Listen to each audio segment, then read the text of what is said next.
Bolivia has 9 million inhabitants. 60% of them are indigenous people.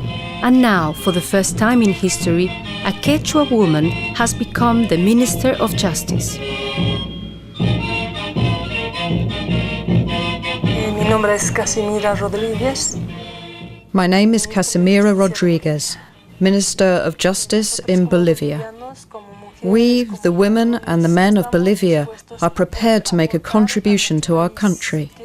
For many years, Bolivia has suffered from a looting of its resources, discrimination of the indigenous population, exclusion, and from a lack of development. I believe that it is necessary, especially for women, to stand up. Women must take part in the processes of change, in the construction of history.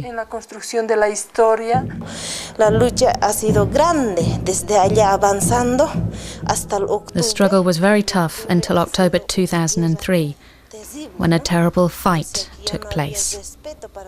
There was no respect for us. They confronted and killed our brothers with their weapons. We were distraught. We did not know what to do because we were unarmed. The military was armed with guns. We, women, took out our white handkerchiefs. We knelt before the soldiers. We cried and asked for peace. We pleaded with them to please stop killing us. The Bolivian people were defending their natural resources.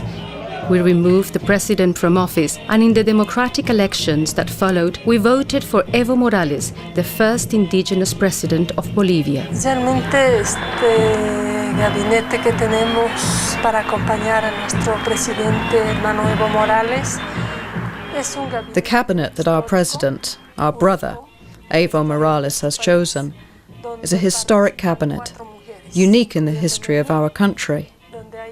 There are 4 women in the cabinet, including myself.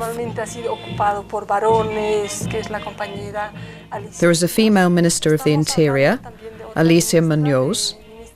The Minister of Health is a woman, Nila Heredia. And so is Celinda Sosa, the Minister of Production.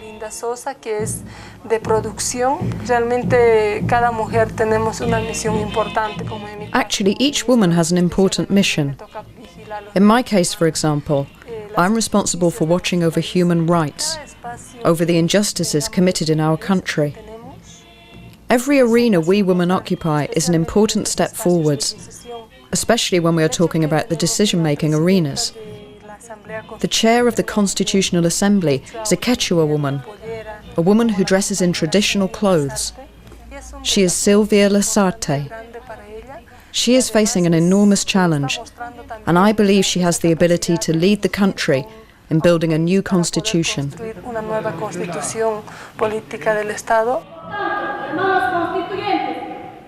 So all members, men and women of the Constitutional Assembly, are we in agreement with the regulation of the Constitutional Assembly?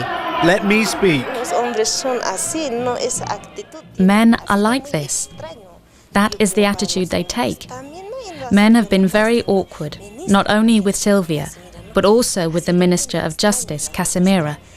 It's a sacrifice for men, but they must get used to showing respect for women. The indigenous people have always been excluded, particularly indigenous women. And it is precisely because of this exclusion that Silvia was appointed to chair the Assembly, because she is an indigenous woman. Or maybe the other way around, because she is a woman and she's indigenous. For us, this is about the restoration of our rights. We women are proud that a woman is occupying this position, a position that demands respect and responsibility. The respect must be mutual. We want an education with dignity. We want better healthcare, a dignified job, and we want justice to be accessible to all, without any type of discrimination.